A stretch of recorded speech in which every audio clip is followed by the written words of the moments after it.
Hello anime lovers, നമ്മൾ ഇന്ന് കാണാൻ പോകുന്നത് വൺ പീസ് ഈസ്റ്റ് ബ്ലൂ സാഗയിലെ 23 മുതൽ 53 വരെയുള്ള എപ്പിസോഡ്സ് ആണ്. അങ്ങനെ ഈസ്റ്റ് ബ്ലൂ സാഗ കംപ്ലീറ്റ് ആവും. സോ ഞാൻ നിങ്ങളെ നേരത്തെ അറിയിച്ചതുപോലെ വൺ പീസിന്റെ 400ാമത്തെ എപ്പിസോഡ് വരെ നമ്മൾ ഇനി 1, 2, 3 എപ്പിസോഡ്സ് ആയിട്ട് എക്സ്പ്ലെയിൻ ചെയ്യാൻ പോകുന്നില്ല. അങ്ങനെ പോയി കഴിഞ്ഞാൽ നമുക്ക് ഒരിക്കലും 1000 എപ്പിസോഡോ അല്ലെങ്കിൽ ഇപ്പോൾ കറന്റ്ലിയുള്ള എപ്പിസോഡോ കവർ ചെയ്യാൻ പറ്റില്ല. അതുകൊണ്ട് ഇനിയുള്ള എപ്പിസോഡ്സ് ഒരു റീക്യാപ്പ് പോലെ അല്ലെങ്കിൽ എപ്പിസോഡ്സുകളുടെ സ്റ്റോറി മാത്രം പറഞ്ഞു പോകുന്ന രീതിയിലായിരിക്കും ഇനി വരുന്ന വീഡിയോസ്. സോ ഈ വീഡിയോ നിങ്ങൾക്ക് ഇഷ്ടപ്പെട്ട ലൈക്ക് ചെയ്യാനും സബ്സ്ക്രൈബ് ചെയ്യാനും മറക്കരുത്. അതുപോലെ നിങ്ങൾക്ക് ഈ വീഡിയോ പറ്റിയും എക്സ്പ്ലനേഷനെ പറ്റിയും എന്തൊക്കെ തോന്നിയാലും അത് കമന്റ് ആയിട്ട് അറിയിക്കാം. എന്നാ anime lovers, once again welcome back to anime exposure.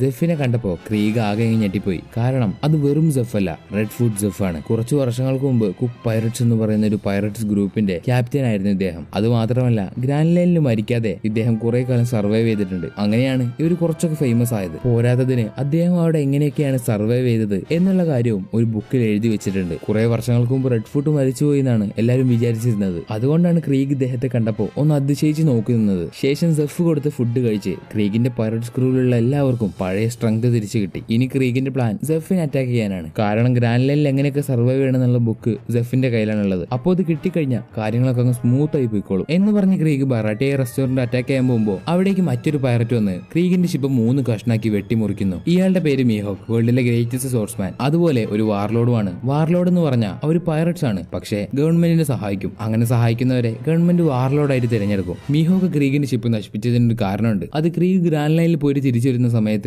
മീഹോക്കുമായിട്ടൊരു പ്രശ്നം ഉണ്ടാക്കി. അതുകൊണ്ട് അവിടുന്ന് മുതൽ ഇവിടെ വരെ മീഹോക്ക് ക്രീഗിന്റെ പുറകെയുണ്ട് അവന്റെ ഷിപ്പ് നശിപ്പിക്കാൻ വേണ്ടി. ഇങ്ങനെ ഇവിടെ ഫൈറ്റ് നടക്കുന്ന സമയത്ത് നാമി ഷിപ്പ് മോഷ്ടിച്ചു കൊണ്ടുപോയ കാര്യം ജോണി യോസാക്കുവും ലൂഫിയോട് പറയുന്നു. അതുപോലെ അവളൊരു വാണ്ടഡ് പോസ്റ്റർ കണ്ടതിന് ശേഷമാണ് ഇങ്ങനെ ചെയ്തതെന്നും പറയുന്നു. ഇതൊക്കെ കേട്ട് ലൂഫി, ആദ്യം നമുക്ക് ക്രീഗിന്റെയും മീഹോക്കിന്റെയും കാര്യം തീർക്കാം, അതിനുശേഷം നാമി. ഇപ്പൊ സോറോയ്ക്ക് ഒരു ആഗ്രഹം വരുന്നു. അത് മീഹോക്ക് ലോകത്തിലുള്ള ഗ്രേറ്റസ്റ്റ് സോഴ്സ്മാൻ ആയതുകൊണ്ട് അവനെ തോൽപ്പിച്ചു കഴിഞ്ഞാൽ ആ ടൈറ്റിൽ പിന്നെ സോറോയ്ക്ക് കിട്ടും. അതുകൊണ്ട് സോറോ മീഹോക്കിന്റെ കൂടെ ഫൈറ്റ് ചെയ്യുന്നു. പക്ഷെ ആ ഫൈറ്റിൽ ഒരൊറ്റ ചെറിയ കത്തി കൊണ്ട് മീഹോക്ക് സോറോയെ തോൽപ്പിക്കുന്നു. അതുപോലെ സോർട്സ്മാന് വെറുതെ ഒന്നും തോറ്റുകൊടുക്കാൻ പറ്റില്ല, അതിനെന്തെങ്കിലും അടയാളം വേണം. അതുകൊണ്ട് മീഹോക്ക് സോറോയുടെ നെഞ്ചത്ത് 2 എക്സ് മാർക്കിൽ വെട്ടുന്നു. ശേഷം മീഹോക്ക് ലൂഫിയോട് തന്റെ ഡ്രീം എന്താണെന്ന് ചോദിക്കുമ്പോൾ ലൂഫി പറയുന്നത് അവന് കിങ് ഓഫ് ദി പൈററ്റ് ആവണമെന്നാണ്. അത് കേട്ട് മീഹോക്ക് ചിരിച്ചിട്ട് അവിടെ നിന്ന് പോകുന്നതിന് മുന്നേ സോറോയോട് പറയും, ഞാൻ നിനക്ക് വേണ്ടി വെയിറ്റ് ചെയ്യാം, പറ്റുമെങ്കിൽ ഒരു ദിവസം വന്ന് നീ എന്നെ ഡിഫീറ്റ് ചെയ്യേ എന്ന് പറഞ്ഞ് മീഹോക്ക് അവിടെ നിന്ന് പോകുന്നു. ശേഷം ക്രീഗിന് ജെഫിന്റെ കയ്യിലുള്ള ബുക്ക് കിട്ടാൻ വേണ്ടി അവരുടെ കൂടെ ഫൈറ്റ് ചെയ്യുന്നു. ആ സമയത്ത് പേൾ എന്ന് പറയുന്ന ക്രീഗ് പൈററ്റ്സിലെ ഒരു മെമ്പർ വന്ന് ബറാട്ടിയ റെസ്റ്റോറന്റ് കത്തിക്കുന്നുണ്ട്. ആ ഒരു സമയത്ത് ജിന്ന് ജെഫിനെ തോക്ക് ചൂണ്ടി നിൽക്കുന്നത് കണ്ടിട്ട് സാഞ്ചി പറയും, ആ ഓൾഡ് മാന് വേണ്ടിയും ഈ റെസ്റ്റോറന്റിന് വേണ്ടിയും ഞാൻ എന്റെ ജീവൻ പോലും കളയും. അങ്ങനെ സാഞ്ചിയുടെ ഫ്ലാഷ് ബാക്ക് കാണിക്കുന്നു. കുട്ടിയായിരുന്ന സമയത്ത് സാഞ്ചി ഒരു കപ്പലിൽ ഷെഫായിട്ടാണ് ജോലി ചെയ്തിരുന്നത്. അന്ന് മുതൽ അവന്റെ ഒരു ഡ്രീമാണ്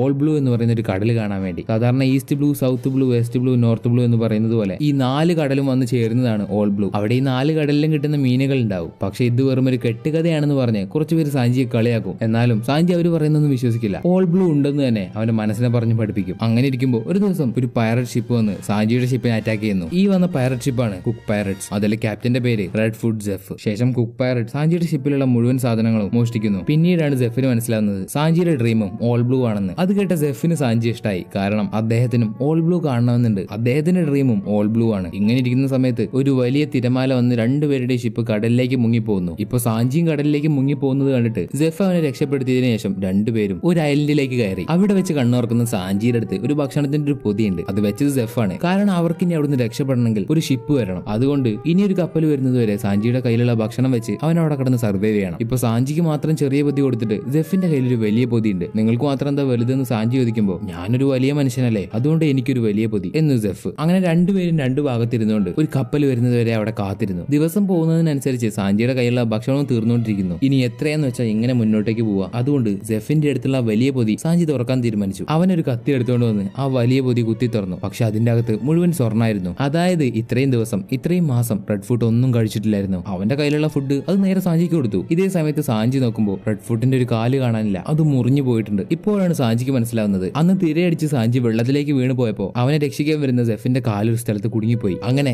ജീവന് വേണ്ടി പോരാടുന്ന സാഞ്ചിയെ കാണുമ്പോൾ എങ്ങനെയെങ്കിലും അവനെ രക്ഷിക്കണമെന്ന് പറഞ്ഞ് അയാൾ തന്റെ കാല് അറിഞ്ഞുകൊണ്ട് തന്നെ മുറിച്ചു കളയുന്നു. ഇതൊക്കെ മനസ്സിലാക്കി സാഞ്ചി പൊട്ടിക്കരയുന്നു. അവൻ എന്നിട്ട് നിങ്ങൾ എന്തിനാ എന്നെ രക്ഷപ്പെടുത്തിയത്? ഞാൻ നിങ്ങളുടെ ആരുമല്ലല്ലോ, പിന്നെ എന്തിനാ? അതിന് സെഫ് പറയുന്നത്, സാഞ്ചി ഞാനും നിന്നെ പോലെയായിരുന്നു, ഓൾ ബ്ലൂ കണ്ടുപിടിക്കണമെന്ന് പറഞ്ഞ് ഞാനും കുറെ തിരഞ്ഞെടുന്നു, പക്ഷെ എനിക്കത് കണ്ടുപിടിക്കാൻ കഴിഞ്ഞില്ല. അങ്ങനെയാണ് ഞാൻ നിന്നെ കാണുന്നതും നിന്റെ ഡ്രീം മനസ്സിലാക്കുന്നതും. എനിക്ക് പകരം അത് നീ ഇനി കണ്ടുപിടിക്കണം. എനിക്ക് ഉറപ്പാണ് നിനക്കത് കണ്ടുപിടിക്കാൻ കഴിയും. അത് കഴിഞ്ഞ് കുറച്ച് ദിവസത്തിന് ശേഷം അവിടേക്ക് ഒരു കപ്പൽ വരുന്നു. ആ കപ്പലിൽ കയറി ഇവർ സർവൈവ് ചെയ്യുന്നു. അതിനുശേഷം തന്റെ കയ്യിലുണ്ടായിരുന്ന ട്രഷർ മുഴുവൻ ഉപയോഗിച്ച് ജെഫ് ബറാട്ടിയെ റെസ്റ്റോറന്റ് സ്റ്റാർട്ട് ചെയ്തു. അങ്ങനെ ജെഫ് സാഞ്ചിക്ക് ഫുഡ് ഉണ്ടാക്കാനും ഫൈറ്റ് ചെയ്യാനും പഠിപ്പിച്ചു കൊടുക്കുന്നു. ഫൈറ്റ് ചെയ്യാൻ പഠിപ്പിക്കുന്നൊന്നുമല്ല, ചെറുപ്പം മുതലേ ജെഫിന്റെ കാലുകൊണ്ട് ചവിട്ടി കിട്ടി സാഞ്ചി അതങ്ങ് പഠിക്കുന്നു. അതുകൊണ്ട് തന്നെ സാഞ്ചിയുടെ ഓരോ കിക്കും ടൺ കണക്കിനാണ്. സോ ഇതാണ് സാഞ്ചിയുടെ ബാക്ക് സ്റ്റോറി. ഇതുകൊണ്ടാണ് സാഞ്ചി പറഞ്ഞത് ജെഫിന് വേണ്ടിയും ആ റെസ്റ്റോറന്റിന് വേണ്ടിയും അവന്റെ ജീവൻ കളയുന്നത്. ഇപ്പൊ സാഞ്ചിയും ജിന്നും തമ്മിൽ നല്ലൊരു ഫൈറ്റ് നടക്കുന്നു. ഫൈറ്റിന്റെ അവസാനം ജിന്നിന് സാഞ്ചിയെ കൊല്ലാമായിരുന്നു, പക്ഷെ അവനത് ചെയ്തില്ല. കാരണം വിശന്ന് മരിക്കാനാവുന്ന സമയത്ത് ജിന്നിന് ഫുഡ് കൊടുത്തത് സാഞ്ചിയാണ്. ഇത് കണ്ടിട്ട് ദേഷ്യം വരുന്ന ക്രീഗ് സാഞ്ചിക്കും ജിന്നിനും നേരെ പോയിസൺ ഗ്യാസ് യൂസ് ചെയ്യുന്നു. ഇപ്പൊ ജിന്ന് എന്ത് ചെയ്യുന്നു വെച്ചാൽ അവന്റെ കയ്യിലുള്ള ഒരു മാസ്ക് എടുത്ത് അത് സാഞ്ചിക്ക് വെച്ചു കൊടുത്തതിന് ശേഷം ആ പോയിസൺ ഗ്യാസിൽ പെട്ട് ജിന്നു വല്ലാത്തൊരു അവസ്ഥയിലാവുന്നു. അവനെ എങ്ങനെയെങ്കിലും രക്ഷപ്പെടുത്താൻ വേണ്ടി എല്ലാവരും ട്രീറ്റ്മെന്റ് ഒക്കെ കൊടുക്കുന്നുണ്ട്. ഇതൊക്കെ കണ്ടിട്ട് ലൂഫിക്ക് ദേഷ്യം വരുന്നുണ്ട്. കാരണം ലൂഫിയെ സംബന്ധിച്ച് അവന്റെ ക്രൂവിലുള്ള ആൾക്കാർ അവന്റെ ഫ്രണ്ട്സ് ആണ്. അതുകൊണ്ട് സ്വന്തം ഫ്രണ്ട്സിനെ തന്നെ കൊല്ലാൻ നോക്കുന്നത് ലൂഫിക്ക് ഒരിക്കലും ഇഷ്ടപ്പെടില്ല. അത് നമ്മൾ സിറപ്പ് വില്ലേജ് ആർക്കിൽ വെച്ച് കണ്ടതുമാണ്. സോ ഇങ്ങനെ ദേഷ്യം വരുന്ന ലൂഫി ക്രീഗിന്റെ പുറത്ത് ഒരു വലിയ ആർമർ ഉണ്ടെന്ന് പോലും നോക്കാതെ അവനെ അടിച്ചു തോൽപ്പിക്കും. ശേഷം പോയിസൺ ഗ്യാസിൽ പെട്ട് മരിക്കാനാവുന്ന ജിന്ന് എങ്ങനെയൊക്കെ ട്രീറ്റ്മെന്റ് കൊണ്ട് രക്ഷപ്പെടുന്നു. എന്നിട്ട് ജിൻ പറയുന്നത് ഇവർ ഇനി എത്രയൊക്കെ ദുഷ്ടന്മാരാണെങ്കിലും ഇവർ എന്റെ ക്രൂ ആണ്, അതുകൊണ്ട് ഞാൻ ഇവരെ കൊണ്ടുപോവാണെന്ന് പറഞ്ഞ് അവന്റെ ക്രൂമേറ്റ്സിനൊക്കെ എടുത്ത് ആ ബറാട്ടി റെസ്റ്റോറന്റ് വിട്ടു പോകുന്നു. ഇപ്പൊ ലൂഫി സാഞ്ചിയോട് തന്റെ ക്രൂവിൽ ഒരു പുതിയ മെമ്പറായിട്ട് ജോയിൻ ചെയ്യാൻ ആവശ്യപ്പെടുന്നുണ്ടെങ്കിലും സാഞ്ചി അതിന് സമ്മതിക്കില്ല. കാരണം അവന് ജെഫിനെ വിട്ടും ആ റെസ്റ്റോറന്റ് വിട്ടു വരാൻ കഴിയില്ല. അതിനുശേഷം റെസ്റ്റോറന്റിലേക്ക് തിരിച്ചു പോകുന്ന സാഞ്ചിയോട് അവിടെയുള്ള എല്ലാവരും അവനോട് മോശമായിട്ട് പെരുമാറും. അവനുണ്ടാക്കിയ ഫുഡ് ടേസ്റ്റ് ഇല്ല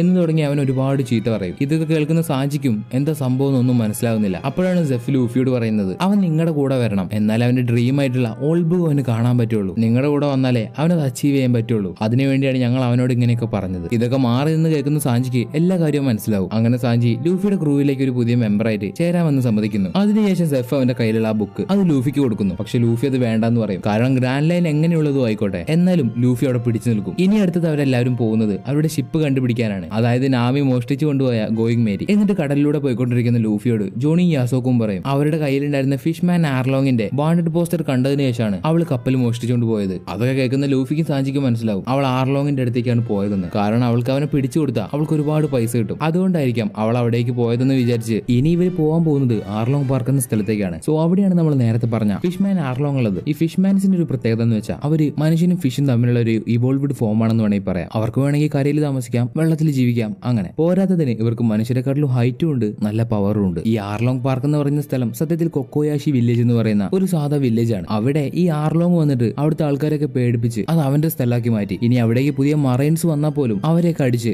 അവന്റെ സ്ഥലം നിലനിർത്തും. ഇനി അവിടെ ആൾക്കാർക്ക് ജീവിക്കണമെങ്കിൽ ഇവന് പൈസ കൊടുക്കണം. അങ്ങനെ പൈസ കൊടുത്താൽ മാത്രമേ അവിടെ ജീവിക്കാൻ ഇവന് സമ്മതിക്കുള്ളൂ. ആ നാട്ടിലുള്ള മറൈൻസിന് പോലും ഇവൻ പൈസ കൊടുത്ത് അവന്റെ ഭാഗത്താക്കിയിട്ടുണ്ട്. അവർക്കറിയാം ആർലോങ്ങിന്റെ കൂടെ ഫൈറ്റ് ചെയ്താൽ ഒരിക്കലും അവർക്ക് ജയിക്കാൻ കഴിയില്ല. അതുകൊണ്ട് അവർ അവന്റെ കൂടെ വന്ന് ചേർന്നു. ഇപ്പോൾ ഈ വില്ലേജിൽ താമസിക്കുന്ന നാട്ടുകാർക്ക് മുഴുവൻ അവന് പേടിയാണ്. കാരണം അവനൊന്ന് എതിർത്ത് സംസാരിച്ചാലോ അവന് പൈസ കൊടുക്കാതായാലോ അവരെ കൊന്നുകളയും. അതുകൊണ്ട് മാത്രം നാട്ടിലെ ജനങ്ങളെല്ലാവരും മിണ്ടാതിരിക്കും. നമ്മുടെ ലൂഫിയൻ ടീം ഇതുവരെ ഫൈറ്റ് ചെയ്തവരെ വെച്ച് കമ്പയർ ചെയ്ത് നോക്കുമ്പോൾ ആർലോങ്ങിന് അവരെക്കാൾ ഒരുപാട് പവർ ഉണ്ട്. ഇപ്പോൾ വൈകാതെ തന്നെ ലൂഫിയൻ ടീമും ആർലോങ് പാർക്കുള്ള വില്ലേജിലേക്ക് എത്തി. ഇനി വില്ലേജിലേക്ക് ആദ്യം പോകുന്നത് ഊസോപ്പും ജോണിയും സോറോയും ആണ്. അവർ 3 പേരും അങ്ങനെ പോയിക്കൊണ്ടിരിക്കുമ്പോൾ 2 ഫിഷ്മെൻസ് അവരെ കണ്ടിട്ട് അവരുടെ അടുത്തേക്ക് വരുന്നു. അത് കണ്ടുടനെ തന്നെ ഊസോപ്പും ജോണി അവിടുന്ന് ഓടിപ്പോയി. പക്ഷെ സോറോയ്ക്ക് മാത്രം ഓടാൻ പറ്റിയില്ല. കാരണം വരുന്ന വഴി സോറോ ഒരുപാട് സംസാരിച്ചിരുന്നു. അതുകൊണ്ട് അവന്റെ വായ അടയ്ക്കാൻ വേണ്ടി അവനൊരു ഭാഗത്ത് കെട്ടിയിട്ടതായിരുന്നു. അങ്ങനെ സോറോയെ കാണുന്ന 2 ഫിഷ്മെൻസ് അവനെ എടുത്ത് ആർലോങ് പാർക്കിലേക്ക് കൊണ്ടുവന്നു. അവരുടെയൊക്കെ ലീഡറിന്റെ പേരാണ് ആർലോങ്. ആർലോങ്ങിന്റെ മുമ്പിലേക്കാണ് സോറോയെ കൊണ്ടുപോയിട്ടുള്ളത്. ഇവിടെ ഓടി വന്ന് വില്ലേജിലേക്ക് കയറിയ ഊസോപ്പിന്റെ പുറകെ ഫിഷ്മാൻസ് ഉണ്ട്. അതുകൊണ്ട് അവനെ രക്ഷപ്പെടാൻ വേണ്ടി സഹായിക്കുന്നത് ആ വില്ലേജിലുള്ള 2 പേരാണ്. ഇവിടെ സോറോ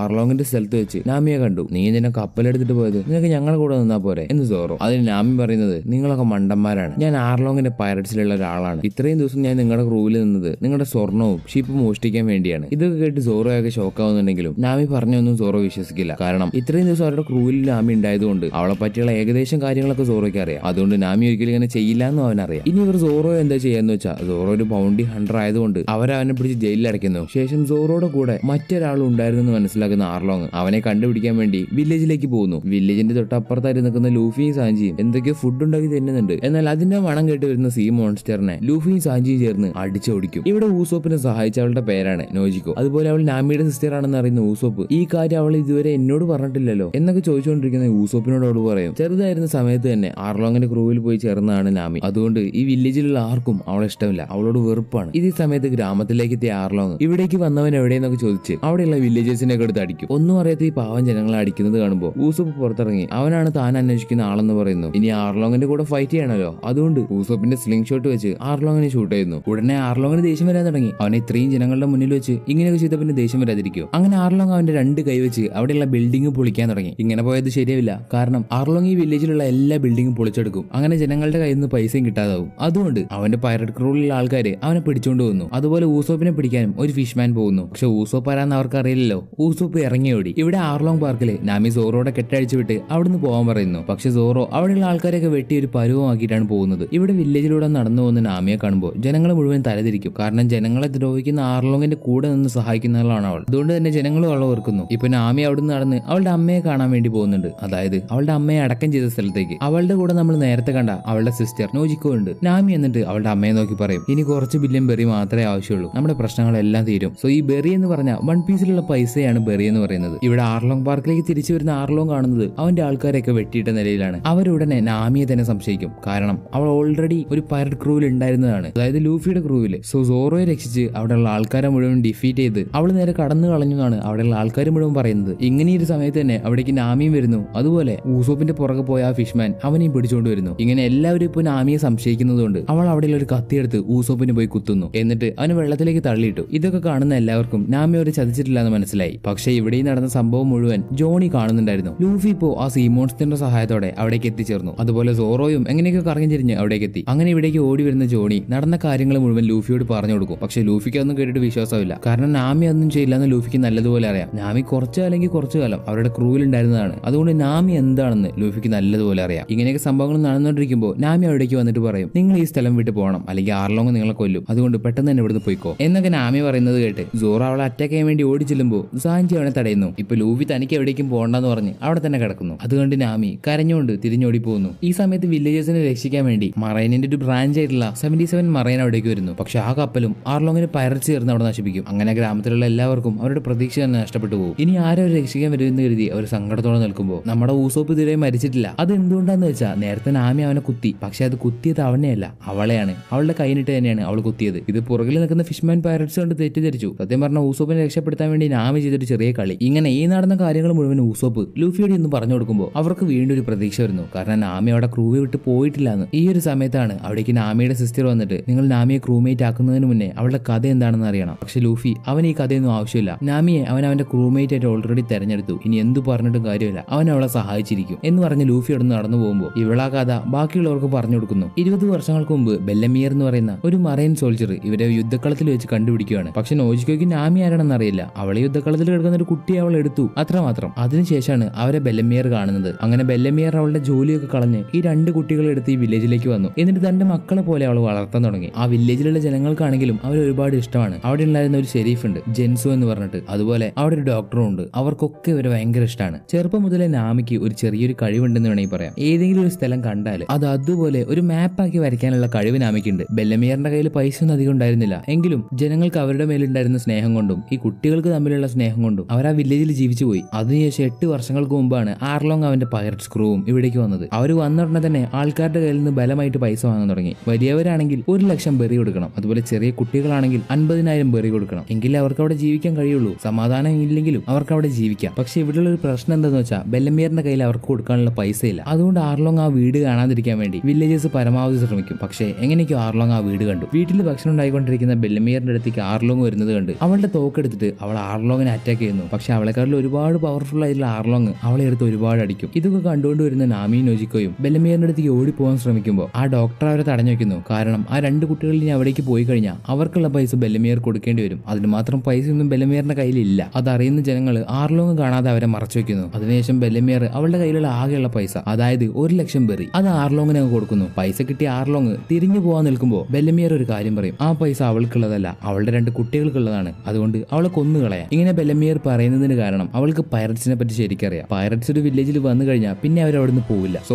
ആർലോങ്ങിന്റെ കയ്യിൽ നിന്ന് ആ കുട്ടികളെ ഇനി ഒരിക്കലും മറച്ചു പിടിക്കാൻ കഴിയില്ല. അതുകൊണ്ടാണ് ബെല്ലമിയർ ഇങ്ങനെ പറഞ്ഞത്. ഇപ്പോൾ ആ ഗ്രാമത്തിലുള്ള മുഴുവൻ ജനങ്ങളും ചേർന്ന് ബെല്ലമിയറിനെ രക്ഷിക്കാൻ വേണ്ടി ആർലോങ്ങിനും അവന്റെ ക്രൂവിനുമെതിരെ ഫൈറ്റ് ചെയ്യുന്നുണ്ടെങ്കിലും അവരെക്കാട്ടിലും ഒരുപാട് പവർഫുൾ ആണ് ആർലോങ്. അതുകൊണ്ട് ജനങ്ങൾക്ക് ഒന്നും ചെയ്യാൻ പറ്റിയില്ല. അവസാനം ആർലോങ് ബെല്ലമിയറിനെ ഷൂട്ട് ചെയ്ത് കൊന്നു. അതിനുശേഷമാണ് ആർലോങ് നാമി വരച്ച മാപ്പ് കാണുന്നത്. അത് കണ്ട് ഒരുപാട് ഇംപ്രസ് ആവുന്ന ആർലോങ് നാമിയെ പിടിച്ചുകൊണ്ടുപോയി ആർലോങ് പാർക്ക് എന്ന സ്ഥലം ഉണ്ടാക്കി അവൾക്ക് അവിടെ ഒരു റൂം കൊടുത്ത് അവിടെ ഇരുന്നിട്ട് വേണം അവൾ ഇനി ഒരു മാപ്പ് വരയ്ക്കാൻ. ഈ ഒരു ചെറിയ കുട്ടിയെ വെച്ച് ഇങ്ങനെയൊക്കെ ചെയ്യിക്കുന്നതിന്റെ കാരണം വൺ പീസ് വേൾഡിൽ മാപ്പ് എന്ന് പറയുന്നത് വളരെ ഇമ്പോർട്ടന്റ് ആയിട്ടുള്ള ഒരു കാര്യമാണ്. ട്രഷർ ഇല്ലെങ്കിലും വേണ്ട, അവർക്ക് എങ്ങോട്ടേലും എത്തിച്ചേരണമെങ്കിൽ മാപ്പ് വേണം. ഇവിടെ ഇപ്പൊ വില്ലേജേഴ്സ് പറയുന്നത് നാമിയെ രക്ഷിക്കണമെന്നാണ്. കാരണം ഓൾറെഡി ബെല്ലമിയർ അവർക്ക് വേണ്ട പൈസ കൊടുത്തു, അതിനെയും മറികടന്ന് നാമിയെ എടുത്തുകൊണ്ട് പോയി. അതിന്റെ ആവശ്യമില്ല. ഇവിടെ നാമി ആർലോങ്ങിനോട് ചോദിക്കും, ഞങ്ങളുടെ വില്ലേജ് വിട്ടു പോവാൻ നിങ്ങൾക്ക് എത്ര തരണം? നിങ്ങൾക്ക് പൈസയാണല്ലോ വലുത്, അതുകൊണ്ട് എത്ര പൈസ വേണം ഞങ്ങളുടെ വില്ലേജ് വിട്ടു പോവാൻ? അതിന് ആർലോങ് പറയുന്നത് 100 മില്യൺ ബെറി തന്നാൽ മതി, ഞാൻ ഈ വില്ലേജ് വിട്ടു പോയിക്കോളാം. അത് കേട്ട നാമി അന്ന് മുതൽ പൈസ ശേഖരിക്കാൻ തുടങ്ങി. എല്ലാ സ്ഥലത്തു നിന്നും മോഷ്ടിക്കും, അവൾക്ക് കിട്ടുന്ന പൈസ എടുത്തു വെക്കും. പിന്നെ മാപ്പ് വരച്ചു കൊടുക്കുന്നതിന്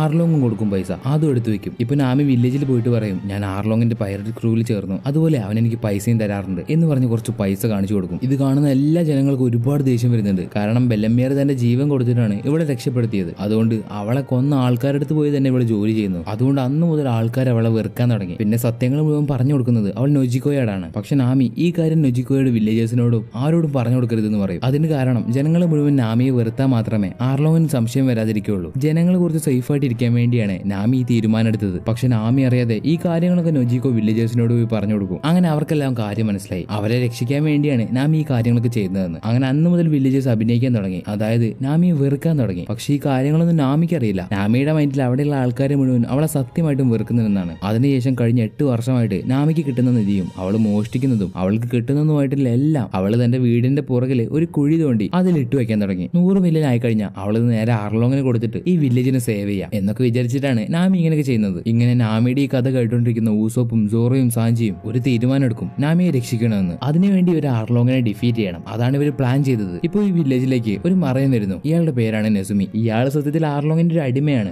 ആർലോങ്ങിന്റെ കയ്യിൽ നിന്ന് പൈസ വാങ്ങിയിട്ട് അയാൾക്ക് വേണ്ടി വർക്ക് ചെയ്യുന്നു. ഇയാളിപ്പോ ഇവിടേക്ക് വന്നത് നാമിയുടെ കയ്യിലെ ട്രഷർ എടുക്കാൻ വേണ്ടിയാണ്. അത് ആർക്ക് വേണ്ടിയെന്ന് നമുക്കറിയാം. ആർലോങ് പറഞ്ഞ് ഇയാളെ കൊണ്ട് ചെയ്യിപ്പിക്കുന്നു. ഇയാൾ എന്നിട്ട് നേരെ നാമിയുടെ വീട്ടിലേക്ക് പോകുമ്പോൾ അവൾക്ക് കാര്യങ്ങളൊക്കെ മനസ്സിലാവും. ഇയാൾ അവളുടെ ട്രഷർ എടുക്കാൻ വന്നതാണെന്നും അത് ആർലോങ്ങിന് വേണ്ടിയാണെന്നൊക്കെ. ഇപ്പൊ മറയിലെ ആൾക്കാർ മുഴുവൻ അവളുടെ വീട് മുഴുവൻ സെർച്ച് ചെയ്ത് അവൾ ഒളിപ്പിച്ച് വെച്ചിരിക്കുന്ന ആ ട്രഷർ മുഴുവൻ കണ്ടുപിടിക്കുന്നു. നീ ഇത് മോഷ്ടിച്ചതുകൊണ്ട് ഇതിന് മുഴുവൻ മറയിന്റേതാണ്, ഞങ്ങൾ ഇതങ്ങ് കൊണ്ടുപോവാം. ഇതൊക്കെ കേട്ട് നാമി അത് എടുത്തുകൊണ്ടുപോകാൻ സമ്മതിക്കില്ല. നാമിയുടെ സത്യങ്ങളൊക്കെ അറിയാവുന്ന ജെൻസോയും അതിന് സമ്മതിക്കില്ല. പക്ഷെ എന്തൊക്കെ ചെയ്തിട്ടും എത്രയൊക്കെ തടഞ്ഞിട്ടും കാര്യമില്ല. മറൈൻസ് നാമിയുടെ 8 വർഷത്തെ കഷ്ടപ്പാടായിട്ടുള്ള ആ നിധി എടുത്തു കൊണ്ടുപോകുന്നു. ഇപ്പൊ നാമിയുടെ സത്യങ്ങളൊക്കെ അറിയാവുന്ന ജനങ്ങൾ അവളോട് പറയും, നാമി അത് പോകുന്നെങ്കിൽ പോട്ടെ, നീ ഞങ്ങൾക്ക് വേണ്ടി ചെയ്യുന്ന ഈ കാര്യങ്ങളൊക്കെ ഞങ്ങൾക്ക് നേരത്തെ അറിയാമായിരുന്നു. അങ്ങനെ നാമിക്കും കാര്യങ്ങളൊക്കെ മനസ്സിലായി. പഴയതുപോലെ തന്നെ ആൾക്കാർക്ക് അവളെ ഇഷ്ടമാണെന്ന്. പക്ഷെ എന്നാലും നാമി ആർലോങ്ങിന്റെ അടുത്തേക്ക് ചെന്ന്, നീ എന്നെ ചതിച്ചു, നിനക്ക് ഞാൻ 100 മില്യൺ ബെറി തരാനിരുന്നതായിരുന്നു, പക്ഷെ നീ എന്നെ ചതിച്ചു. അപ്പൊ ആർലോങ് പറയുന്നത്, നീ എനിക്ക് ഇതുവരെ 100 മില്യൺ ബെറി തന്നിട്ടില്ല, പിന്നെ എന്തിനാണ് ഞാൻ ഇവിടുന്ന് പോകേണ്ടത്? നീ നിന്റെ കൈ കൊണ്ട് ആ പൈസ എനിക്ക് തരണം. ആർലോങ് ഈ കാര്യങ്ങളൊക്കെ ചെയ്യുന്നത് അവൻ ഈ വില്ലേജ് വിട്ട് പോകാൻ താല്പര്യമില്ല. അതുപോലെ നാമി വരയ്ക്കുന്ന മാപ്പും അവൻ ആവശ്യമുണ്ട്. അതുകൊണ്ടാണ് ആർലോങ് മറൈൻസിനെയൊക്കെ വിളിച്ചു വരുത്തി ആ പൈസ എല്ലാം എടുക്കാൻ പറഞ്ഞത്. ഇപ്പൊ നാമിയുടെ കയ്യിൽ ഒരൊറ്റ പൈസ ഇല്ല. അവൾക്ക് ഇനി ഇത് ഉണ്ടാക്കണമെങ്കിൽ കഴിഞ്ഞതുപോലെ 8 വർഷം ഇനിയും മോഷ്ടിക്കണം. അങ്ങനെ സങ്കടം ഉള്ളിലുണ്ടെങ്കിലും ചിരിച്ചുകൊണ്ട് നാമി വില്ലേജിലേക്ക് പോകുമ്പോൾ അവിടെയുള്ള ആൾക്കാർ മുഴുവൻ തീരുമാനം എടുത്തു. അവരെല്ലാവരും ചേർന്ന് ആർലോങ്ങിനെതിരെ ഒരു ഫൈറ്റ് ചെയ്യാൻ തീരുമാനിച്ചു. ഇപ്പൊ അവിടേക്ക് വരുന്ന നാമിയോട് ജെൻസോ പറയുന്നത്, ഇത്രയും കാലം നീ ഞങ്ങൾക്ക് വേണ്ടി കഷ്ടപ്പെട്ടു, ഇനി ഞങ്ങൾ എന്തെങ്കിലും ചെയ്യണ്ടേ, അതുകൊണ്ട് ഞങ്ങൾ ഫൈറ്റ് ചെയ്യാൻ പോവാണ് എന്ന് പറഞ്ഞ് അവിടെയുള്ള എല്ലാവരും ആർലോങ് പാർക്കിലേക്ക് പോകുന്നു. ഇപ്പൊ നാമി ആർലോങ് ചതിച്ചതിന്റെ സങ്കടവും ദേഷ്യവും കൊണ്ട് അവളുടെ കയ്യിലുള്ള ആർലോങ്ങിന്റെ ടാറ്റു അതൊരു കത്തിയെടുത്ത് വീണ്ടും വീണ്ടും കുത്തി അവിടെ കിടന്ന് പൊട്ടിക്കരയുന്നു. നിസ്സഹായാവസ്ഥയുടെ പീക്കിൽ നിൽക്കുന്ന നാമിയുടെ അടുത്തേക്ക് ലൂഫി വന്നിട്ട് പറയും, നിനക്ക് വേണ്ടി ഞാൻ ആർലോങ്ങിനെ തോൽപ്പിക്കാം എന്ന് പറഞ്ഞ് ലൂഫി നിൽക്കുമ്പോൾ അവന്റെ കൂടെ സോറോയും സാഞ്ചിയും ഊസപ്പും ഉണ്ട്. ഇവര് 4 പേരും ചേർന്ന് ആർലോങ് പാർക്കിലേക്ക് പോകുന്നു. അവിടത്തെ ലൂഫി മതിലൊക്കെ ചവിട്ടിപ്പൊളിച്ച് ആർലോങ്ങിന്റെ മുഖത്തിന് തന്നെ ഒരു പഞ്ച് കൊടുക്കുന്നു. കണ്ടു നിൽക്കുന്ന ജനങ്ങൾക്ക് വരെ ഒരു പ്രതീക്ഷ വരും, ഇവൻ ഞങ്ങളെ രക്ഷിക്കുമെന്നുള്ളൊരു പ്രതീക്ഷ. ഇപ്പൊ ലൂഫി ആർലോങ്ങിനെ അടിച്ചതുകൊണ്ട് അവന്റെ ആൾക്കാർ ആ സീ മോൺസ്റ്ററിനെ വിളിച്ചു വരുത്തുന്നു. പക്ഷെ ലൂഫിയും സാഞ്ചിയും കണ്ട് സീ മോൺസ്റ്റർ പേടിച്ചു വരയ്ക്കും. ഇപ്പൊ ലൂഫി സീ മോൺസ്റ്ററിനെ പിടിച്ച് അവിടെയുള്ള ആൾക്കാരെ മുഴുവൻ അതിനെ യൂസ് ചെയ്ത് അടിക്കുന്നു. അതിനുശേഷം ഇനി ഫിഷ്മാൻ ആയിട്ട് ബാക്കിയുള്ളത് 4 പേരാണ്. അതിൽ ആർലോങ്ങിന്റെ കൂടെ ലൂഫി ഫൈറ്റ് ചെയ്യും. ഹാറ്റ്ചാൻ എന്ന് പറയുന്ന ഒരു ഒക്ടോപ്പസിന്റെ കൂടെ സോറോയും ഫൈറ്റ് ചെയ്യും. കുറുബി എന്ന് പറയുന്ന ഫിഷ്മാന്റെ കൂടെ സാഞ്ചിയും ചൂ എന്ന് പറയുന്ന ഫിഷ്മാന്റെ കൂടെ ഊസോപ്പും ഇങ്ങനെ ഒരു ഓരോരോ സ്ഥലത്ത് നിന്നായിരിക്കും ഫൈറ്റ് ചെയ്യുന്നത്. അതിന്റെ അവസാനം ഹാറ്റ്ചാന്റെ നെഞ്ചു വെട്ടി സോറോ അവനെ തോൽപ്പിക്കും. സാഞ്ചി കുറുബിയെയും ഊസോപ്പ് ചൂവിനെയും തോൽപ്പിക്കും. അതിനുവേണ്ടി അവിടെയുള്ള വില്ലേജേഴ്സും ഇവർക്ക് ഒരുപാട് സഹായം ചെയ്യുന്നുണ്ട്. ഇപ്പോൾ ആർലോങ്ങും ലൂഫിയും തമ്മിലുള്ള ഫൈറ്റിൽ ആർലോങ്ങിനായിരിക്കും ഒരു അപ്പർ ഹാൻഡ്. കാരണം അവനൊരു ഫിഷ്മാൻ ആണ്. അവന്റെ ഓരോ ബൈറ്റും ഓരോ പില്ലർ പൊളിക്കാനുള്ള പവർ ഉണ്ട്. ഇങ്ങനെ ഫൈറ്റ് ചെയ്യുന്ന സമയത്ത് ആർലോങ് നാമിക്ക് കൊടുത്ത റൂമിലേക്ക് ലൂഫി എത്തുന്നു. അവിടെ വെച്ച് ആർലോങ് ഇത്രയും കാലം നാമിയെ പേടിപ്പിച്ചുണ്ടാക്കിയ എല്ലാ മാപ്പും കാണുന്ന ലൂഫിക്ക് ഒരു മാതിരി ദേഷ്യം വരും. അങ്ങനെ ലൂഫി ആർലോങ്ങിനെ അടിച്ചടിച്ച് ആ ആർലോങ് പാർക്ക് തന്നെ നശിപ്പിക്കുകയാണ്. ഇതൊക്കെ കാണുന്ന നാമിക്ക് മനസ്സിലാവും അവൻ എന്തുകൊണ്ടാണ് അവളെ സഹായിക്കുന്നതെന്ന്. തന്റെ ക്രൂമേറ്റ് എന്ന് പറയുന്നത് തന്റെ ഫ്രണ്ടാണ്. അങ്ങനെയുള്ളൊരു ഫ്രണ്ടിനെ ലൂഫി എന്തായാലും സഹായിച്ചിരിക്കും. ലൂഫി അവിടെയുള്ള ജനങ്ങൾക്ക് പോലും വേണ്ടിയല്ല ഫൈറ്റ് ചെയ്തത്, നാമിക്ക് വേണ്ടിയാണ്. ലൂഫി ഈ ഒരു കാര്യം പഠിച്ചത് ഷാങ്സിന്റെ അടുത്ത് നിന്നാണ്. ഇപ്പൊ ലൂഫി ആർലോങ്ങിനെ തോൽപ്പിക്കുന്നതുകൊണ്ട് അവിടേക്ക് ആ മറൈൻ ഓഫീസർ വരുന്നു. അയാളെ കാണുന്ന ജനങ്ങളെല്ലാവരും ചേർന്ന് അയാളെ അടിച്ച് അവിടെ നിന്ന് ഓടിക്കും. ഇങ്ങനെ അവിടെ നിന്ന് ഓടിപ്പോകുന്ന മറൈൻ ഓഫീസർ മറൈൻ ഹെഡ്ക്വാർട്ടേഴ്സിലേക്ക് വിളിച്ചു പറയുന്നു, ഇതുപോലെ ലൂഫി എന്ന് പറയുന്ന ഒരു പയ്യൻ ആർലോങ്ങിനെ തോൽപ്പിച്ചു എന്ന കാര്യം. അങ്ങനെ ഈ ഒരു വിവരം ലൂഫിയുടെ ഫോട്ടോ സഹിതം ലോകം മുഴുവനായിട്ട് അറിയുന്നു. ഇപ്പൊ ലൂഫിക്ക് ആദ്യമായിട്ട് ഒരു വാണ്ടഡ് പോസ്റ്റർ പുറത്തിറങ്ങി. അതിൽ ലൂഫിക്കിട്ട വില 30 മില്യൺ ബെറിയാണ്. ഇപ്പൊ ലൂഫിയുടെ ഈ ഒരു വാണ്ടഡ് പോസ്റ്റർ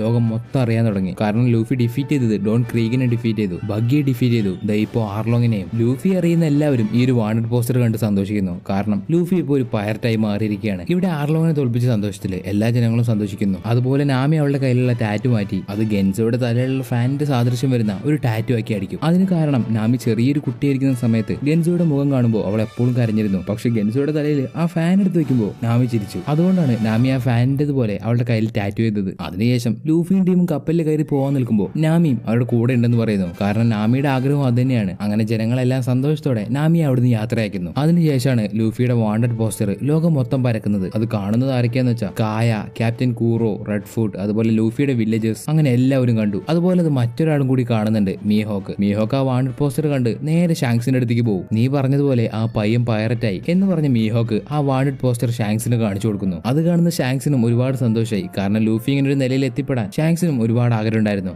നേരത്തെ ആർലോങ് പാർക്കിൽ നിന്ന് പോകുന്ന ലൂഫിയും ടീമും ഇനി പോകുന്നത് പോൾസ്റ്റാർ ഐലൻഡിലെ ലോക്ക് ടൗൺ എന്ന് പറയുന്ന ഒരു സ്ഥലത്തേക്കാണ്. അവിടേക്ക് അവർ പോകുന്നതിന്റെ കാരണം അവർക്ക് കുറെ സാധനങ്ങൾ വാങ്ങാനാണ്. ഇനി ഒരു ഗ്രാൻഡ് ലൈനിലേക്ക് പോകുമ്പോൾ അവിടെ എന്തൊക്കെ കിട്ടും, എങ്ങനെയൊക്കെ സർവൈവ് ചെയ്യണമെന്ന് അവർക്കറിയില്ല. അതുകൊണ്ട് വാങ്ങേണ്ട സപ്ലൈസ് മുഴുവൻ ഒടുന്ന് വാങ്ങിയിട്ട് നേരെ ഗ്രാൻഡ് ലൈനിലേക്ക് പോകും. ഇപ്പൊ ലോക്ക് ഡൌണിലേക്ക് എത്തിയ ലൂഫിയും ടീമും അവർക്ക് വാങ്ങേണ്ട സാധനം മുഴുവൻ ഒരു സ്ഥലത്ത് പോയിട്ട് വാങ്ങുന്നു. ലൂഫിക്ക് മാത്രം ഈ ഒരു സ്ഥലം ഒരുപാട് ഇഷ്ടമാണ്. കാരണം king of the pirate Gol D റോജറിനെ ഇവിടെ വെച്ചാണ് എക്സിക്യൂട്ട് ചെയ്തത്. അതുകൊണ്ട് ഗോൾഡി റോജറിനെ എവിടെ വെച്ചാണോ കൊന്നത് ആ സ്ഥലം കണ്ടുപിടിക്കാൻ വേണ്ടി ലൂഫിയും പോകുന്നു. ഈ ഒരു ലോക്ക്ഡൌണിന്റെ മറൈൻ ക്യാപ്റ്റനാണ് ക്യാപ്റ്റൻ സ്മോക്കർ. ഇയാളുടെ പേര് പോലെ തന്നെ ഇയാൾക്ക് സ്മോക്ക് കൺട്രോൾ ചെയ്യാൻ കഴിയും. അതായത് ഇയാളുടെ ബോഡിയിൽ നിന്ന് പുക കൊണ്ടുവരാനും അയാളുടെ ബോഡി ഒരു പുകയാക്കി മാറ്റാനും ആ പുക വെച്ച് ഇവൻ എത്ര വേണമെങ്കിലും അടിക്കാനൊക്കെ കഴിയും. അങ്ങനെയുള്ള ഒരു ഡെവിൾ ഫ്രൂട്ട് ആണ് ഇയാൾ തിന്നത്. ഈ മറൈൻ ക്യാപ്റ്റന്റെ കൂടെ ഒരു ലൂട്ടനന്റ് കൂടെ ഉണ്ടാവും. അതുപോലെ സ്മോക്കറിന്റെ കൂടെയുള്ള ലൂട്ടനന്റ് ആണ് ടഷിഗി. ഇവള് കത്തി വെച്ച് നല്ലതുപോലെ ഫൈറ്റ് ചെയ്യും. അത്യാവശ്യം സ്കില്ലൊക്കെ ഉണ്ട്. ഇങ്ങനെ ഇരിക്കുമ്പോഴാണ് ലൂഫിയും ടീമും ഈ ഐലൻഡിലേക്ക് എത്തിയ കാര്യം ക്യാപ്റ്റൻ സ്മോക്കർ അറിയുന്നത്. അങ്ങനെ ക്യാപ്റ്റൻ സ്മോക്കർ ലൂഫി പിടിക്കാൻ വേണ്ടി പോകുന്നു. ഇപ്പൊ സോറോയും ലൂട്ടനന്റ് ടഷിഗിയും നേരിട്ട് കാണുന്നു. പക്ഷെ അവർക്ക് രണ്ടുപേർക്ക് അങ്ങോട്ടും ഇങ്ങോട്ടൊന്നും അറിയില്ല. സോറോ ലൂഫിയുടെ ടീമാണെന്ന് ടഷിഗിക്കും അറിയില്ല, ടഷിഗി ഒരു മറൈനാണെന്ന് സോറോയ്ക്കും അറിയില്ല. പക്ഷെ സോറോയ്ക്ക് ടഷിഗിയെ കാണുമ്പോൾ അവന്റെ പഴയ ഫ്രണ്ട് കുയിനേടതുപോലെ തോന്നും, ഒരു ചെറിയ സാദൃശ്യം പോലെ. അങ്ങനെ സോറോ അവളുടെ കണ്ണാടി അറിയാതെ പൊട്ടിക്കുന്നു. സോറോ അവളുടെ കണ്ണാടി പൊട്ടിച്ചതുകൊണ്ട് അവൾ നേരെ സോറോയെ ഹെഡ് ക്വാർട്ടേഴ്സിലേക്ക് കൊണ്ടുപോയി അവിടെ നിലം മുഴുവൻ ക്ലീൻ ചെയ്യാൻ പറയും. ഇവന് വേറെ വഴിയില്ലാത്തതുകൊണ്ട് അവൻ അവിടെ ക്ലീൻ ചെയ്യുന്നു. പക്ഷേ ഈ ഒരു സമയം കൊണ്ട് തന്നെ ലൂഫിയുടെ ക്രൂവിനെ പറ്റിയുള്ള എല്ലാ ഡീറ്റെയിൽസും അവർക്ക് കിട്ടിയിരുന്നു. അങ്ങനെ സോറോയെ കാണുന്ന രണ്ട് മറൈൻസിനെ പിടിക്കാൻ വേണ്ടി ശ്രമിക്കുമ്പോൾ അവൻ ഒരു രണ്ടുപേരെ അടിച്ച് ടഷിഗിയുടെ കണ്ണാട പൊട്ടിച്ചതിന്റെ പൈസയും വെച്ച് അവിടെ നിന്ന് ഓടിപ്പോകുന്നു. കുറെ സമയം കഴിഞ്ഞ് ടഷിഗി അവിടേക്ക് വരുമ്പോൾ ഈ കാര്യങ്ങളൊക്കെ കാണുന്നു. ഇപ്പൊ അവള് വിചാരിക്കുന്നത് ആരും അവിടെ വന്ന് അറ്റാക്ക് ചെയ്തപ്പോ സോറോ ഇറങ്ങി രക്ഷപ്പെട്ടു എന്നാണ്. ഇപ്പൊ സോറോ ഉള്ളത് ഒരു സോഡ് വിൽക്കുന്ന സ്ഥലത്താണ്. അവന് വേണ്ടി ഒരു സോഡ് വാങ്ങാൻ വേണ്ടിയാണ് അവൻ വന്നത്. അവിടേക്ക് പോയി ടഷിഗിയും വരുന്നു. കാരണം അവളുടെ സോഡും അവിടെ നന്നാക്കാൻ കൊടുത്തിട്ടുണ്ട്. ഇപ്പൊ ടഷിഗി സോറോയോട് പറയും, നീ പോയതിനു ശേഷം അവിടെ ആരോ വന്ന് ഞങ്ങളുടെ ആൾക്കാരെയൊക്കെ അടിച്ചിട്ട് പോയി. അത് കേൾക്കുന്ന സോറോയും മിണ്ടാതിരിക്കും, കാരണം അവനാണുള്ളത് ചെയ്തത്. ഇപ്പൊ സോറോ അവിടുന്ന് ഒരു സോഡ് വാങ്ങും. ആ സോഡിന്റെ പേരാണ് സാൻഡായി കിറ്റിറ്റ്സു. അതിന്റെ ഒരു പ്രത്യേകത എന്താണെന്ന് വെച്ചാൽ അതിലൊരു കേഴ്സ് ഉണ്ട്. സോ അത് ഉപയോഗിക്കുന്ന ആൾക്കും ബാഡ് ലക്ക് ഉണ്ടാവും. സോ അത് യൂസ് ചെയ്യുന്ന ആൾക്ക് ലക്ക് ഉണ്ടെങ്കിൽ അത് കുറച്ച് ഡ്യൂറബിൾ ആയിട്ട് യൂസ് ചെയ്യാം. അതുപോലെ കടയുടെ ഓണറും സോറോയ്ക്ക് ഒരു സ്പെഷ്യൽ സോഡ് കൊടുക്കുന്നുണ്ട്. അതിന്റെ പേരാണ് യുബാഷിരി. അങ്ങനെ സോഡോയ്ക്ക് 3 സോഡായി. അതുപോലെ സോഡോയുടെ മറ്റൊരു സോഡ് ഉണ്ട്, ഒരു വെള്ള സോഡ്. അതിന്റെ പേരാണ് വോഡോ ഇച്ചിമോജി, അവന്റെ മാസ്റ്റർ, അതായത് കുയിനയുടെ അച്ഛൻ അവന് കൊടുത്തത്. ആ സോഡ് കാണുന്ന ടഷിക്ക് അത്ഭുതമാവും. കാരണം ഇത്രയും വലിയൊരു സോഡ് എങ്ങനെയാണ് സോറോയുടെ കയ്യിൽ വന്നതെന്ന് ആലോചിച്ച്. എന്നിട്ട് സോറോ സോഡൊക്കെ വാങ്ങിയതിനു ശേഷം അവിടെ നിന്ന് പോകുന്നു. ഇപ്പൊ ലൂഫി ഗോൾഡി റോജറിനെ പറ്റിയുള്ള എല്ലാ ഡീറ്റെയിൽസും അന്വേഷിച്ചറിയും. അതിലൊന്ന്, ഗോൾഡി റോജറിനെ എക്സിക്യൂട്ട് ചെയ്യുന്നത് വരെ അദ്ദേഹം ചിരിക്കുന്നുണ്ടായിരുന്നു. അതായത് ഗോൾഡി റോജർ മരിച്ചത് ചിരിച്ചുകൊണ്ടാണ്. ഇപ്പൊ ലൂഫി ഗോൾഡി റോജറിനെ എക്സിക്യൂട്ട് ചെയ്ത ആ സ്ഥലം കണ്ടുപിടിക്കാൻ വേണ്ടി പോകുന്നു. അതുപോലെ അവന്റെ പുറകെ തന്നെ ക്യാപ്റ്റൻ സ്മോക്കറും ഉണ്ട്. അതുപോലെ ആ വില്ലേജില് ബഗ്ഗിയും അവന്റെ ആൾക്കാരും ഉണ്ട്. ഇതേ സമയത്ത് ഊസോപ്പ് ഡാഡി മാസ്റ്റേഴ്സ് ആണെന്ന് പറയുന്ന ഒരാൾ കാണുന്നുണ്ട്. അതുകൂടാതെ അയാൾ ഒരു ബൗണ്ടി ഹണ്ടർ ആണ്. ഇതിനു മുൻപ് ഒരു മറൈൻ ഓഫീസർ ആയിരുന്നു. പക്ഷെ അതിന് രാജിവെച്ച് ഒരു ബൗണ്ടി ഹണ്ടർ ആയി. ഇദ്ദേഹത്തിനോട് ഊസോപ്പിന് കാര്യമായിട്ടൊരു പ്രശ്നമില്ല. പക്ഷെ ഇദ്ദേഹത്തിന്റെ മകളോടാണ് ഊസോപ്പ് പ്രശ്നം ഉണ്ടാക്കുന്നത്. സോ മകൾക്കൊരു പ്രശ്നം വന്നതുകൊണ്ട് അച്ഛൻ വന്നു. എന്നിട്ട് അവർ രണ്ടുപേരും അങ്ങോട്ടും ഇങ്ങോട്ടും ഫൈറ്റ് ചെയ്യാന്ന് പറയും. രണ്ടുപേരും ഷാർപ്പ് ഷൂട്ടർ ആയതുകൊണ്ട് അയാൾ തോക്ക് വെച്ചും ഊസോപ്പ് സ്ലിംഗ് ഷോട്ട് വെച്ചുമാണ് ഫൈറ്റ് ചെയ്യാൻ തീരുമാനിച്ചത്. പക്ഷേ ഇവിടെ ഒരു പ്രശ്നം ഉണ്ടാവുന്നു. എല്ലാ ബൗണ്ടി ഹണ്ടേഴ്സിന്റെ അടുത്തും അത്യാവശ്യം ക്രിമിനൽസിന്റെ വാണ്ടഡ് പോസ്റ്റേഴ്സ് ഉണ്ടാവും. അതുപോലെ ലൂഫിയുടേതും ഉണ്ട്. പക്ഷേ ലൂഫിയുടെ വാണ്ടഡ് പോസ്റ്ററിൽ സൈഡിലായിട്ട് ഊസോപ്പിന്റെ തല മാത്രമുണ്ട്. അത് കാണുമ്പോൾ അയാൾക്ക് മനസ്സിലാവും ഊസോപ്പ് ലൂഫിയുടെ ക്രൂവിലുള്ള ആളാണെന്ന്. അങ്ങനെ അയാൾ തീരുമാനിച്ചു ഊസോപ്പിനെ കൊന്നുകളയാന്ന്. എന്നിട്ട് അവന്റെ നേർക്ക് തോക്ക് ചൂണ്ടി നിൽക്കുമ്പോൾ അയാളുടെ മകള് പറയും, വേണ്ട ഡാഡി കൊല്ലണ്ടാന്ന്. ഇതേ സമയത്താണ് അവിടേക്ക് നാമിയും വരുന്നത്. ഇപ്പൊ ഊസോപ്പ് അവന്റെ ശരിക്കുള്ള പേര് ഊസോപ്പ് ആണെന്ന് അയാൾക്ക് പറഞ്ഞു കൊടുക്കുന്നു. ആ പേര് കേൾക്കുമ്പോൾ അയാൾക്ക് മറ്റൊരു പേര് ഓർമ്മ വരും. എന്നിട്ട് ഊസോപ്പിനോട് ചോദിക്കും, നിന്റെ അച്ഛന്റെ പേര് യാസോപ്പ് ആണെന്ന്. അതിന് ഊസോപ്പ് അതെന്നും പറയുന്നുണ്ട്. ഇപ്പോഴാണ് അയാൾക്കും യാസോപ്പിനും തമ്മിൽ നടന്ന ഒരു പഴയ കഥ പറയുന്നത്. പണ്ട് അയാൾ മറൈനായിരുന്ന സമയത്ത് യാസോപ്പിനും അയാൾക്കും ഇടയിൽ ഒരു ഫൈറ്റ് ഉണ്ടായിരുന്നു. അതിൽ യാസോപ്പ് അയാളെ തോൽപ്പിച്ചു. എന്നിട്ട് കൊല്ലാൻ പോകുന്ന സമയത്ത് അയാളുടെ കഴുത്തിലുള്ള മാലയിൽ അയാളുടെ മകളുടെ ഫോട്ടോ യാസോപ്പ് കണ്ടു. അതുകൊണ്ട് മാത്രം അന്ന് യാസോപ്പ് അയാളെ വെറുതെ വിട്ടു. ഈ നാട്ടിലുള്ള മുഴുവൻ പേരും ഞാനാണ് വലിയ ഷാർപ്പ് ഷൂട്ടർ എന്ന് പറയുന്നു. പക്ഷെ ഞാൻ പറയും നിന്റെ അച്ഛനാണ് ഏറ്റവും വലിയ ഷാർപ്പ് ഷൂട്ടർ. ഇതൊക്കെ കേൾക്കുന്ന ഊസപ്പ് പൊട്ടിക്കരഞ്ഞിട്ട് പറയും, ശരിയാണ്, എന്റെ അച്ഛൻ നല്ലൊരു ധൈര്യശാലിയാണ്, ഷാർപ്പ് ഷൂട്ടറുമാണ്. പക്ഷെ ഞാൻ ഞാൻ അങ്ങനെയല്ല, ഞാനൊരു പേടിത്തൊണ്ടനാണ്. ഇത് കേൾക്കുന്ന മാസ്റ്റർ സൺ എന്താ ചെയ്യാന്ന് വെച്ചാൽ ഊസോപ്പിന്റെ തലയിൽ ഒരു തോക്ക് വെച്ച് ദൂരെയുള്ള ഒരു സ്ഥലം കാണിച്ചു കൊടുത്ത് അവിടേക്ക് ഷൂട്ട് ചെയ്യാൻ പറയും. ഒരു ചെറിയ ടാസ്ക് പോലെ ഊസോപ്പും അവന്റെ എല്ലാ വിശ്വാസവും കയ്യിൽ പിടിച്ച് ആ സ്ഥലത്തേക്ക് തന്നെ ഷൂട്ട് ചെയ്യുന്നു, അതും അവന്റെ സ്ലിംഗ് ഷോട്ട് വെച്ച് മാത്രം. ഇത് കാണുന്ന ഊസോപ്പിന് ഒരു ചെറിയ വിശ്വാസം വരും അവനും നല്ലൊരു ഷാർപ്പ് ഷൂട്ടർ ആണെന്ന്. ഇതേ സമയത്ത് സാഞ്ചി കാർമൻ എന്ന് പറയുന്ന ഒരു ലേഡിയെ കാണുന്നുണ്ട്. അവർ കുറെ വർഷങ്ങളായിട്ട് സാഞ്ചിയെ തപ്പി നടക്കുകയാണ്. കാരണം സാഞ്ചി ഈസ്റ്റ് ബ്ലൂവിലെ നല്ല ഫേമസ് ആയിട്ടുള്ള ഒരു കുക്കാണ്. അതുകൊണ്ട് അവന്റെ കൂടെ ഒരു കുക്കിംഗ് കോമ്പറ്റീഷൻ നടത്തി അവൾക്ക് ജയിക്കണം അതിനുവേണ്ടി. പക്ഷെ സാഞ്ചിക്ക് അതിനൊന്നും താല്പര്യമില്ല എന്ന് പറഞ്ഞ് അവിടെ നിന്ന് പോകുന്നു. അങ്ങനെ പോകുന്ന സാഞ്ചി ഒരു ഫിഷ് മാർക്കറ്റിൽ വെച്ച് സൗത്ത് ബ്ലൂവിൽ കിട്ടുന്ന ഒരു മീനിനെ കാണുന്നു. അത് കാണുന്ന സാഞ്ചിക്ക് ആകെ കൺഫ്യൂഷനായി. കാരണം സൗത്ത് ബ്ലൂവിൽ കിട്ടുന്ന മീൻ എങ്ങനെയാണ് ഈസ്റ്റ് ബ്ലൂവിൽ എത്തിയത് എന്നാലോചിച്ച് ഈ ഒരു സംശയം ബാക്കിയുള്ള ആൾക്കാരോട് ചോദിച്ചു നോക്കുമ്പോൾ അവർ പറയും ഈ ലോക്ക്ഡൌൺ എന്ന് പറയുന്ന സ്ഥലം ഈസ്റ്റ് ബ്ലൂവിലെ പെർഫെക്റ്റ് ആയിട്ടുള്ള ഒരു സ്ഥലത്താണ് നിൽക്കുന്നത്. അതുകൊണ്ട് സൗത്ത് ബ്ലൂവിലുള്ള മീനൊക്കെ ഇവിടേക്ക് വരും. അതിന് കാരണം അവിടെയുള്ള വെള്ളത്തിന്റെ ഫ്ലോ ഇവിടേക്ക് കുറച്ച് കൂടുതലാണ്. അതുകൊണ്ട് സൗത്ത് ബ്ലൂവിലുള്ള എല്ലാ ടൈപ്പ് മീനും ഇവിടെയും കിട്ടും. ഇതുകൂടെ കേൾക്കുമ്പോൾ സാഞ്ചി ഉറപ്പിക്കും ഓൾഡ് ബ്ലൂ എന്ന് പറയുന്ന ഒരു സ്ഥലം എന്തായാലും ഉണ്ടായിരിക്കുമെന്ന്. കാരണം സൗത്ത് ബ്ലൂവിലുള്ള ഫിഷ് ഈസ്റ്റ് ബ്ലൂക്ക് എത്തുമെന്നുണ്ടെങ്കിൽ ഈ 4 കടലും കൂടി ചേരുന്ന ഒരു സ്ഥലം എന്തായാലും ഉണ്ടായിരിക്കും. അങ്ങനെ സാഞ്ചിക്കും ഒരു വിശ്വാസം വരുന്നു. ഇപ്പൊ സാഞ്ചി ആ മീനിന് എത്ര വിലയെന്ന് ചോദിക്കുമ്പോൾ അവിടെയുള്ള ആൾക്കാർ പറയും ഇത് വിൽക്കാനല്ല, ഇതൊരു കോമ്പറ്റീഷന് വേണ്ടിയുള്ളതാണെന്ന്. അങ്ങനെ സാഞ്ചിയും ആ കോമ്പറ്റീഷന് പോയി ചേരുന്നു. എന്നിട്ട് കാർമൻ എന്ന് പറയുന്ന ആ പെണ്ണിനെ തോൽപ്പിച്ച് അവൻ ആ മീൻ സ്വന്തമാക്കി. ഇതേ സമയത്ത് ലൂഫി ഗോൾഡി റോജറിനെ എക്സിക്യൂട്ട് ചെയ്ത് ആ സ്റ്റേജ് കണ്ടുപിടിച്ച് അതിന്റെ മുകളിലേക്ക് കയറി നിൽക്കുന്നു. പക്ഷെ ലൂഫിയെ കാണുന്ന ബഗ്ഗിയും ടീമും അവനെ പിടിച്ച് അവിടെ ലോക്ക് ചെയ്തിരുന്നു. ഇപ്പൊ ബഗ്ഗിയുടെ ക്രൂവിൽ ലൂഫിക്ക് അറിയാത്ത പുതിയൊരു ലേഡി ഉണ്ടാവും, നല്ല സുന്ദരിയായിട്ടുള്ള ഒരു ലേഡി. ഇപ്പൊ അവൾ ലൂഫിയോട് പറയും നീ എന്നെ ഇത്ര പെട്ടെന്ന് മറന്നുപോയോ, നിനക്ക് ഓർമ്മയില്ലേ, നീ എന്നെ ഒരു തവണ അടിച്ചിട്ടുണ്ട്. അത് കേൾക്കുന്ന ലൂഫിക്ക് മനസ്സിലാവും അവൻ പണ്ട് തല്ലിയ ആൽവിഡയാണെന്ന്. പക്ഷെ തടിച്ചായിരുന്ന ആൽവിഡ എങ്ങനെ സുന്ദരിയായിരുന്നു ലൂഫി ചോദിക്കുമ്പോൾ അവൾ പറയും ഞാനൊരു ഡബിൾ ഫ്രൂട്ട് തന്നു, അതുകൊണ്ടാണ് ഞാൻ ഇങ്ങനെ ആയത്. ഇപ്പൊ എന്റെ ശരീരം വളരെ സോഫ്റ്റ് ആണ്, എന്റെ ദേഹത്ത് എന്ത് തട്ടിയാലും അത് വഴിക്ക് പോകും. ഇപ്പൊ ബഗ്ഗി അവന്റെ ആൾക്കാരും ലൂഫി അവിടെ വെച്ച് എക്സിക്യൂട്ട് ചെയ്യാൻ നിൽക്കുകയാണ്. പക്ഷെ ലൂഫി ചിരിച്ചോണ്ടാണ് നിൽക്കുന്നത്. കാരണം ഇതേ സ്ഥലത്ത് വെച്ചാണ് ഗോൾഡി റോജറിനെ എക്സിക്യൂട്ട് ചെയ്തത്. ആ സമയത്ത് ഗോൾഡി റോജർ ചിരിച്ചതുപോലെ ലൂഫി ഇപ്പൊ ചിരിക്കുന്നു. ഇങ്ങനെ ബഗ്ഗി ലൂഫിയുടെ കഴുത്ത് വെട്ടി കൊല്ലാൻ നിൽക്കുമ്പോൾ പെട്ടെന്ന് ക്ലൈമറ്റ് ചേഞ്ച് ആയി ഒരു ഇടിമിന്നൽ വന്ന് ആ സ്റ്റേജ് തന്നെ തകർന്ന് താഴത്തേക്ക് വീഴുന്നു. ഇപ്പൊ ഇവിടെ നടക്കുന്ന സംഭവങ്ങളെല്ലാം അറിഞ്ഞ് ക്യാപ്റ്റൻ സ്മോക്കർ അവന്റെ ആൾക്കാരെ വിളിച്ച് അവിടേക്ക് വരുന്നു. എന്നിട്ട് ബഗ്ഗിക്കും ക്യാപ്റ്റൻ സ്മോക്കറിനും ഇടയിൽ ഒരു വലിയ ഫൈറ്റ് തന്നെ നടക്കുകയാണ്. അതിന്റെ അവസാനം ബഗ്ഗിയെയും അവന്റെ ടീമിനെയും ക്യാപ്റ്റൻ സ്മോക്കർ പിടിച്ചു. അതിനുശേഷം ക്യാപ്റ്റൻ സ്മോക്കർ ലൂഫിയുടെ കൂടെയും ഫൈറ്റ് ചെയ്യും. ഇതേ സമയത്ത് ടെഷിങ്കി സോറോ അവളെ പറ്റിച്ചു എന്ന കാര്യം മനസ്സിലാക്കി അവന്റെ കൂടെ ഫൈറ്റ് ചെയ്യുന്നു. ഇപ്പൊ സോറോ അവളോട് പറയും ഞാൻ നിന്നെ പറ്റിച്ചിട്ടൊന്നുമില്ല, ഞാൻ എന്റെ പേര് പോലും നിന്നോട് പറഞ്ഞിട്ടില്ല, നീയാണ് എന്റെ പുറകെ വന്നത് എന്ന് പറഞ്ഞ് സോറോ അവളെ തോൽപ്പിച്ച് അവിടെ നിന്ന് അവളെ കൊല്ലാതെ പോകുന്നു. ഇപ്പൊ അവള് പറയും ഞാനൊരു പെണ്ണായതുകൊണ്ടല്ലേ നീ എന്നെ കൊല്ലാതെ പോകുന്നത്. അതിന് സോറോ പറയുന്നത് നീ ഒരു സ്ട്രോങ്ങസ്റ്റ് ആയിട്ടുള്ള സ്പോർട്സ്മാൻ ആയി കഴിഞ്ഞിട്ട് എന്റെ കൂടെ ഫൈറ്റ് ചെയ്യാൻ വാ, അതുവരെ ഞാൻ നിനക്ക് വേണ്ടി കാത്തിരിക്കാം എന്ന് പറഞ്ഞ് സോറോ അവിടെ നിന്ന് പോകുന്നു. ഇപ്പൊ ലൂഫിക്കും ക്യാപ്റ്റൻ സ്മോക്കറിനും ഇടയിലുള്ള ഫൈറ്റിൽ ലൂഫിക്ക് ക്യാപ്റ്റൻ സ്മോക്കറിനെ അടിക്കാനേ കഴിയില്ല. കാരണം ക്യാപ്റ്റൻ സ്മോക്കറിന്റെ ബോഡി മുഴുവൻ പുകയാണ്. അതിന്റെ അവസാനം ക്യാപ്റ്റൻ സ്മോക്കർ ലൂഫിയെ കൊല്ലാൻ നിൽക്കുന്ന സമയത്ത് അവിടേക്ക് ആരെന്ന് പോലും അറിയാത്ത ഒരാൾ വരുന്നു. അയാൾ ലൂഫിയെ സഹായിക്കും, അതുപോലെ അവിടെയുള്ള എല്ലാ പൈററ്റ്സിനെയും സഹായിക്കും. അയാൾക്ക് സ്മോക്കറിനെക്കാളും ഒരുപാട് പവറുണ്ട്. അയാൾ അവിടുത്തെ വിൻഡ് കൺട്രോൾ ചെയ്തിട്ടാണ് ഇത്രയും പേരെ സഹായിച്ചത്, പ്രത്യേകിച്ച് ലൂഫിയെ. അതിനുശേഷം ലൂഫിയും അവന്റെ ക്രൂ അവിടെ നിന്ന് പോകുന്നു, അതുപോലെ ബഗ്ഗിയും അവന്റെ ക്രൂവും. ഇപ്പൊ ക്യാപ്റ്റൻ സ്മോക്കർ ഒരു കാര്യം തീരുമാനിക്കും, എന്ത് ചെയ്തിട്ടായാലും ലൂഫിയെ ഞാൻ പിടിച്ചിരിക്കും എന്നും പറഞ്ഞ് അയാളും ലൂഫിയുടെ പുറകെ തന്നെ പോകുന്നു. അങ്ങനെ കപ്പൽ മാർഗം വഴി എല്ലാവരും ഓരോ വഴിക്ക് പോകുമ്പോൾ ലൂഫിയും ടീമും ഗ്രാൻഡ് ലൈനിലേക്ക് പോകാനുള്ള എൻട്രൻസിന്റെ അവിടെ എത്തി. ഈ എൻട്രൻസ് എന്ന് പറയുന്നത് റെഡ് ലൈനിന്റെ ഉള്ളിലൂടെ കയറി നേരെ ഗ്രാൻഡ് ലൈനിലേക്ക് പോകുന്ന ഒരു വഴിയാണ്. അതല്ലാതെ അവർക്ക് ഗ്രാൻഡ് ലൈനിലേക്ക് പോകണമെങ്കിൽ പറക്കണം, അതെന്തായാലും നടക്കില്ല. കാരണം ഗ്രാൻഡ് ലൈനിന്റെ 2 സൈഡിലും കാം ബെൽറ്റ് എന്ന് പറയുന്ന ഒരു ഏരിയ ഉണ്ട്. അവിടെ വെള്ളത്തിന് ഫ്ലോ ഇല്ലാത്തതുകൊണ്ട് കപ്പലൊന്നും നീങ്ങില്ല. അതുകൊണ്ട് അവിടെ എങ്ങനെയെങ്കിലും കപ്പൽ എത്തിയാൽ അവിടെ കിടന്ന് മരിക്കേണ്ടി വരും. സോ ഗ്രാൻഡ് ലൈനിലേക്ക് പോകാനുള്ള ഒരേ ഒരു മാർഗം ഈ റെഡ് ലൈനിലുള്ള എൻട്രൻസ് ആണ്. സോ നമ്മുടെ ലൂഫിയും ടീമും ഈ എൻട്രൻസ് യൂസ് ചെയ്ത് ഗ്രാൻഡ് ലൈനിലേക്ക് പോകുന്ന ഈ സീൻ കാണിച്ചുകൊണ്ട് ഈസ്റ്റ് ബ്ലൂ സാഗ ഇവിടെ അവസാനിക്കുന്നു. സോ എനിക്കറിയാം ഞാൻ ഒരുപാട് ഷോർട്ടാക്കിയിട്ടാണ് ഈ വീഡിയോ ചെയ്തതെന്ന്. കാരണം ആക്ഷൻ സീൻസുകളും ഡയലോഗുകളും കോമഡി സീൻസുകളും ഒന്നും ഞാൻ അധികം പറഞ്ഞിട്ടില്ല. അത്യാവശ്യം എല്ലാ ഡീറ്റെയിൽസും വെച്ച് ഒരു സ്റ്റോറി പോലെയാണ് ഞാൻ പറഞ്ഞത്. ഇനി അടുത്ത് വരാൻ പോകുന്ന അറാബസ്റ്റ സാഗയും നമ്മൾ ഇതുപോലെയായിരിക്കും പറയുന്നത്. അതുകൊണ്ട് എല്ലാവരും മാക്സിമം സപ്പോർട്ട് ചെയ്യാം. ഈ വീഡിയോ നിങ്ങൾക്ക് ഇഷ്ടപ്പെട്ട ലൈക്ക് ചെയ്യാനും സബ്സ്ക്രൈബ് ചെയ്യാനും മറക്കരുത്. അതുപോലെ ഈ വീഡിയോ പറ്റി നിങ്ങൾക്ക് എന്തൊക്കെ തോന്നിയോ അത് കമന്റ് ആയിട്ട് അറിയിക്കാൻ ശ്രമിക്കുക. എന്നാൽ അടുത്തൊരു വീഡിയോയുമായി കാണുന്നത് വരെ അനിമേ ലവേഴ്സ്, ഇറ്റ്സ് മീ ആനിമോ.